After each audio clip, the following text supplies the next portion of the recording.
പൊതുമേഖലാ ബാങ്ക് പ്രതിനിധികളുമായുള്ള ചർച്ചയ്ക്ക് ശേഷം മുഖ്യമന്ത്രി പിണറായി വിജയൻ അദ്ദേഹം തിരുവനന്തപുരത്ത് മാധ്യമങ്ങളെ കണ്ടു. വളരെ നിർണായകമായ ചില കാര്യങ്ങൾ കൂടി ആശ്വാസ നടപടികൾ സർക്കാരിന്റെ ഭാഗത്തുണ്ടാകുമെന്നതടക്കമുള്ള കാര്യങ്ങളാണ് അദ്ദേഹം നിലവിൽ പ്രഖ്യാപിച്ചത്. ഒപ്പം സഹകരണ ബാങ്കുകളെ കുറിച്ച് അദ്ദേഹം പ്രത്യേകം എടുത്തു പറയുക കൂടി ചെയ്തു. നിലവിൽ സഹകരണ ബാങ്കുകളെ തകർക്കാനുള്ള ബോധപൂർവമായ ശ്രമമാണ് പല ഭാഗത്തു നിന്നും ഇക്കാര്യത്തിൽ നടക്കുന്നത് എന്ന് അദ്ദേഹം സൂചിപ്പിച്ചു. ഇതിനു പിന്നിൽ വലിയ രാഷ്ട്രീയ ലക്ഷ്യമുണ്ട്, വളരെ വ്യക്തമായ രാഷ്ട്രീയ ലക്ഷ്യമാണ് ഇക്കാര്യത്തിൽ ഉള്ളത്. സഹകരണ ബാങ്കുകളെ കള്ളപ്പണത്തിന്റെ കേന്ദ്രമാണ് എന്ന് വരുത്തി തീർക്കാനുള്ള ശ്രമം കൂടിയാണ് ഇക്കാര്യത്തിൽ നടക്കുന്നത് എന്ന് അദ്ദേഹം പറഞ്ഞു.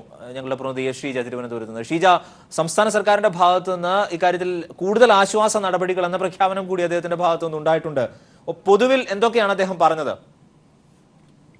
അരുൺ, ഇന്നിപ്പോൾ പ്രധാനമായും സഹകരണ മേഖലയുമായി ബന്ധപ്പെട്ട് മുഖ്യമന്ത്രി വ്യക്തമാക്കിയിട്ടുള്ള കാര്യങ്ങൾ എന്ന് പറയുന്നത്, സഹകരണ ബാങ്കുകൾ സംസ്ഥാനത്ത് ബാങ്കിംഗ് മേഖലയിൽ വലിയ ഒരു പങ്ക് വഹിക്കുന്നതാണ് സഹകരണ ബാങ്കുകൾ. അതുകൊണ്ട് തന്നെ സഹകരണ ബാങ്കുകളെ ശ്വാസം മുട്ടിക്കുന്ന നടപടിയാണ് ഇപ്പോൾ കേന്ദ്രം സ്വീകരിച്ചുകൊണ്ടിരിക്കുന്നത്. ഇത് തീർത്തും തകർക്കാനുള്ള, സഹകരണ മേഖലയെ ഒന്നടങ്കം തകർക്കാനുള്ള ബോധപൂർവമായ ഒരു ശ്രമമാണ്. ഇത് ഒരു രാഷ്ട്രീയ ഗൂഢാലോചന തന്നെ, വ്യക്തമായ ഒരു രാഷ്ട്രീയ ഗൂഢാലോചന ഉണ്ടെന്നും മുഖ്യമന്ത്രി വ്യക്തമാക്കുന്നു. ഇതിന് കൂട പിടിച്ചുകൊണ്ടുള്ള രീതിയിലുള്ള നിലപാടാണ് സംസ്ഥാനത്ത് BJP നേതാക്കളും സ്വീകരിക്കുന്നത്. ഇത് തന്നെയാണ് പ്രത്യേകിച്ചും ഇക്കാര്യങ്ങളെല്ലാം തന്നെ കഴിഞ്ഞ ദിവസം താനും സംസ്ഥാന ധനമന്ത്രിയും കൂടി കേന്ദ്ര ധനമന്ത്രി ഈ വിഷയങ്ങൾ ധരിപ്പിച്ചിരുന്നു. ഇതിൽ ഒരു അനുകൂല നടപടി ഉണ്ടാകും എന്നായിരുന്നു കണ്ട സമയത്ത് കേന്ദ്രം ധനമന്ത്രി ഉറപ്പു നൽകിയിരുന്നത്. എന്നാൽ അതിനുശേഷം അന്ന് ഉച്ചയ്ക്കാണ് ഈ രീതിയിൽ RBIയുടെ ഒരു ഉത്തരവിറങ്ങുന്നത്. ഇതിന് പിന്നിൽ ഏതായാലും വ്യക്തമായ രാഷ്ട്രീയ ഗൂഢാലോചനകൾ ഉണ്ട് എന്നുള്ളതിൽ സംശയമില്ല. ആ രീതിയിലുള്ള പ്രതികരണങ്ങൾ തന്നെയാണ് സംസ്ഥാനത്തെ BJP നേതൃത്വത്തിന്റെ ഭാഗത്ത് നിന്നും ഉണ്ടാകുന്നതെന്നും അദ്ദേഹം പറഞ്ഞു. അതുകൊണ്ട് സഹകരണ മേഖലയെ തകരട്ടെ എന്നുള്ളതാണ് ഇപ്പോൾ നിലവിൽ സംസ്ഥാനത്തെ BJP സ്വീകരിച്ചിരിക്കുന്ന നിലപാട്. ഇതിൽ കൃത്യമായും കേന്ദ്രം കേന്ദ്രത്തിന്റെ ഈ ഒരു നീക്കത്തിൽ നിന്നും പിന്മാറണം എന്ന് തന്നെയാണ് മുഖ്യമന്ത്രി ആവശ്യപ്പെട്ടിരിക്കുന്നത്. മറ്റൊന്ന്, നിലവിലെ നോട്ട് പ്രതിസന്ധിയുടെ പശ്ചാത്തലത്തിൽ പൊതുമേഖലാ ബാങ്കുകളുമായി ഇന്നിപ്പോൾ മുഖ്യമന്ത്രി ചർച്ച നടത്തിയിരുന്നു. പ്രധാനമായും ഉരുത്തിരിഞ്ഞിട്ടുള്ള ഒരു നടപടികൾ എന്ന് പറയുന്നത്, പ്രധാനമായും തോട്ടം തൊഴിലാളികൾ, ഇത്തരത്തിൽ തോട്ടം തൊഴിലാളികൾക്ക് കൂലി ലഭ്യമാക്കുന്നതിന് ജില്ലാ കളക്ടർമാർക്ക് നേരിട്ട് പണം കൈമാറുന്നതായിരിക്കും. അവരായിരിക്കും ഈ ഇത്തരത്തിലുള്ള തൊഴിലാളികൾക്ക് പണം, അവർക്കുള്ള കൂലി നൽകുക. ആ രീതിയിൽ ആ പ്രശ്നത്തിന് ഒരു പരിഹാരം കാണാനാണ് നിലവിൽ ഇപ്പോൾ ഇന്നത്തെ മന്ത്രിസഭാ യോഗവും അതിന് മുന്നോടിയായി ചേർന്നിട്ടുള്ള ബാങ്ക് ഉടമകളുടെ യോഗവും തീരുമാനിച്ചിരിക്കുന്നത്.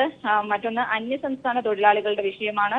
ഇതിൽ ഇവർ നിലവിൽ ഇത്രയും നാൾ ഇവിടെ നിന്നും ജോലി ചെയ്ത് ലഭിക്കുന്ന പണം നാട്ടിൽ കുടുംബത്തിന് അയച്ചു കൊടുത്തുകൊണ്ടിരുന്നു. ആ ഒരു ഇളവ് ഇനിയും അവർക്ക് നൽകണം എന്ന് തന്നെയാണ് നിലവിൽ ഇപ്പോൾ ബാങ്കുകളോട് ആവശ്യപ്പെട്ടിരിക്കുന്നത്. കാരണം ഇനിയൊരു ID പ്രൂഫോ മറ്റു കാര്യങ്ങളോ ഒന്നും തന്നെ ഇതിനു വേണ്ടി നൽകുവാൻ സാധിക്കില്ല. അതുകൊണ്ട് അവർ നിലവിൽ അയച്ചുകൊണ്ടിരുന്ന പണം അത് തുടർന്നും അയക്കുവാൻ വേണ്ടിയുള്ള ഒരു അനുമതി ബാങ്കുകൾ നൽകണം എന്നാണ് നിലവിൽ ഇപ്പോൾ സംസ്ഥാന സർക്കാർ ആവശ്യപ്പെട്ടിട്ടുള്ളത്.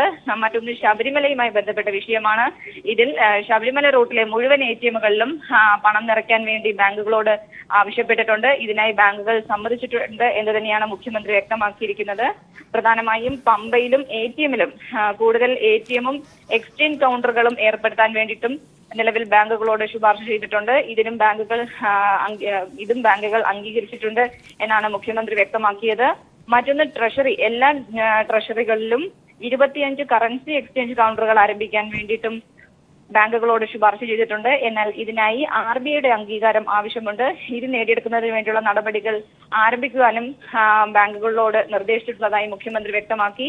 മറ്റൊന്ന്, ഈ മാസം അവസാനം ശമ്പളം ഇട്ട് കഴിയുമ്പോൾ ശമ്പളം പിൻവലിക്കുന്ന ഒരു പ്രതിസന്ധി വരും. ശമ്പളം പിൻവലിക്കുന്ന ഒരു സാഹചര്യത്തിൽ ഇത്തരത്തിൽ നിലവിലെ നിബന്ധനകൾ നിലനിൽക്കുകയാണെങ്കിൽ ശമ്പളം പാവപ്പെട്ടവർക്ക് പിൻവലിക്കുന്നതിന് വലിയ ബുദ്ധിമുട്ടുണ്ടാകും. അതുകൊണ്ട് അതിൽ വ്യക്തമായ ഇളവുകൾ നൽകണം എന്നാണ് നിലവിലിപ്പോൾ ബാങ്കുകളോട് ആവശ്യപ്പെട്ടിട്ടുള്ളത്. ഇതിന് നിലവിലിപ്പോൾ അവർ പൂർണ്ണമായും അംഗീകരിച്ചിട്ടില്ലെങ്കിലും ഇതിനുള്ളൊരു സമ്മർദ്ദം തുടർന്നും സർക്കാർ ചെലുത്തും എന്ന് തന്നെയാണ് മുഖ്യമന്ത്രി വ്യക്തമാക്കിയിട്ടുള്ളത്. അരുൺ. ശ്രീജ, ഞങ്ങളുടെ പ്രതിനിധി തിരുവനന്തപുരത്ത് നിന്ന് വിവരങ്ങൾ നൽകിയത്. ബാങ്ക് പ്രതിനിധികളുടെ യോഗം, ഒപ്പം മന്ത്രിസഭാ യോഗം അടക്കമുള്ള തീരുമാനങ്ങളാണ് മുഖ്യമന്ത്രി നിലവിൽ തിരുവനന്തപുരത്ത് പ്രഖ്യാപിച്ചത്.